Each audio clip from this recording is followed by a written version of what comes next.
everyone. I am Dr. Dhruvi Sinha from the School of Liberal Arts at Bennett University. Over the past few weeks, we have built our communication skills step by step. We began by strengthening our 5 communication muscles: listening, clarity, empathy, non-verbal cues, and confidence. Then we learned to spot and repair small misses with habit, see, check, fix. And in our last class, we explored how language evolved, how literacy and access shape understanding, and how the tool that I talked about, CLEAR, context, listen, expand, anchor, and reset, helps us support one another through respectful, structured dialogue. And today, we bring those strands together and turn to the moment-by-moment choices that make everyday exchanges smoother. Let me begin with one small story before we dive in. Just an hour ago, I stepped out with a cup of coffee. My phone buzzed 3 times. One family message, one delivery call, and one reminder. I replied quickly, almost automatically, but 2 of those replies landed wrong. One sounded cold, the other unsure. Nothing dramatic, but enough to add a bit of grit to a normal day. So I stopped, took a breath, listened, and shaped my words again before I sent them. That little pause is what today is about, making everyday communication calmer, kinder, and clearer. The aim is simple: to choose the right level of listening for the moment and to check tone and framing before we speak, before we hit send. Because one careful listen, one thoughtful sentence can turn confusion into connection. I would like to again talk about listening and its different types. We have talked about listening in the last class, but let's dive into it more. Stephen Covey describes 5 levels of listening from lowest to highest. He names them ignoring, pretending, selective, attentive, and empathetic. Think of it as a ladder we climb every day. At the bottom is ignoring, when your eyes are on a screen and your mind somewhere else. We all slip into it, right? But once we notice, we can start to climb that ladder. Next comes pretending, nodding or murmuring agreement without really processing. If you catch yourself saying, on autopilot, that's your cue to refocus. Selective listening is next. And that is when you hear only what confirms your own view. It's human, but it's also where bias hides.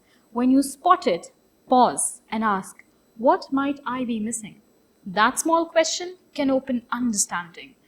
And next is attentive listening.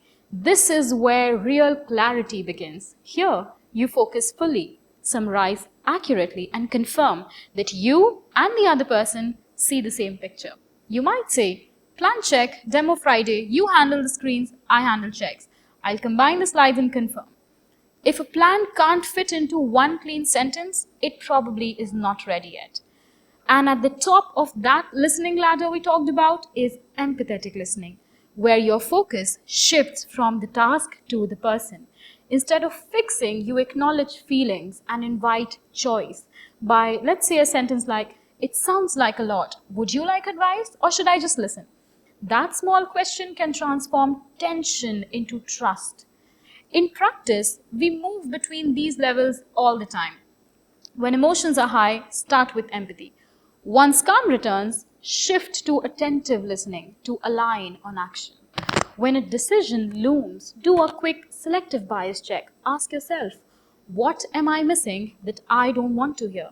And always watch for pretending or ignoring. They are early warning lights that understanding is slipping.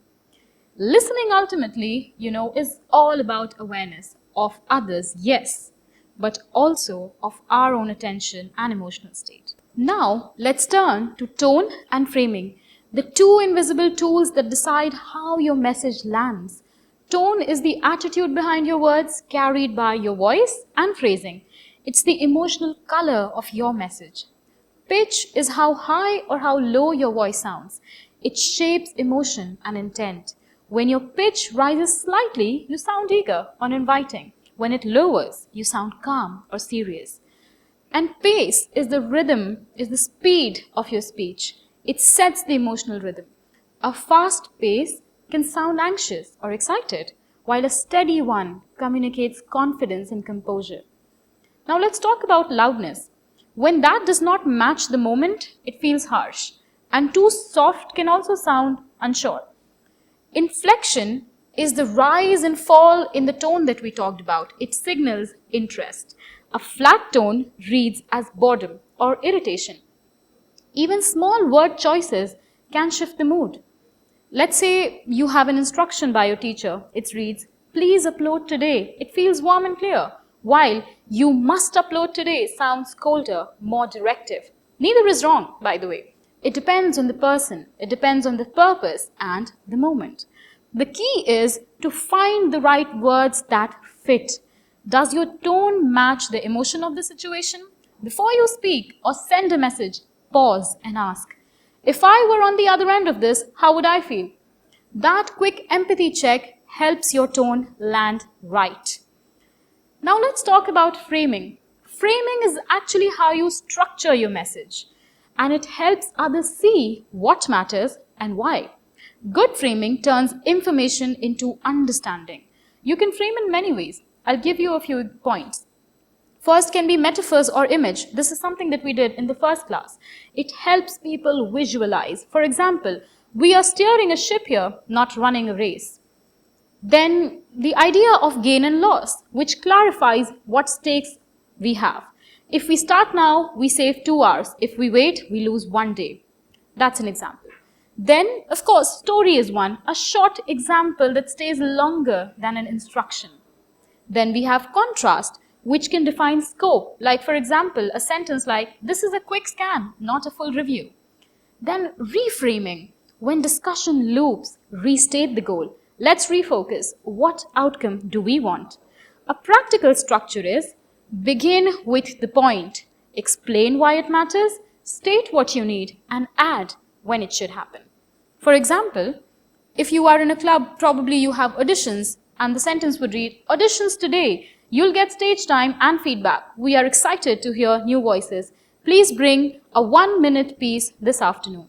And if you need a firmer tone, drop by this afternoon. This helps us finalize the list. This clear, respectful rhythm works for almost everything. Emails, like we talked about in the last class, texts, announcements, because it saves time, gives purpose, and keeps the message kind and clear. Then, to make this approach your second nature, I would recommend trying a few simple tools. One is one breath summary. Capture the exchange in one sentence. Second is teach back. Ask the other person to restate the plan in one line. Third is reduce distractions before any important talk. Fourth is close with the next step. That includes both an action and a time frame. These habits take seconds but prevent hours of miscommunication later. Now, back to my morning, the story. Once I paused and climbed the listening ladder that we talked about, everything shifted. The family text became empathetic, the delivery call was handled attentively, and the reminder was framed clearly. Each response landed better, and the rest of the day moved without friction. A few seconds of awareness changed the rhythm of the whole morning. If you carry one phrase from this room, remember, listen, tune, shape.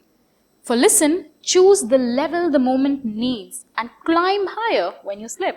For tune, adjust your pitch, your pace, your phrasing, so your tone fits the situation. And third, shape. Set the context clearly using reason, timing, or story to help your message land with care and confidence. Here's a simple exercise for the week ahead. Once each day, pause before replying to a text, a call, a comment. In that pause, ask yourself 3 quick questions. First, what level of listening does this moment need? Second, what tone will make my intent clear and kind? Third, how can I frame this so it's simple and purposeful? And at the week's end, note one moment when this small pause made communication smoother or kinder. That reflection will help the skill stick. Every message we send, spoken, typed, unspoken, either builds clarity or creates noise, right?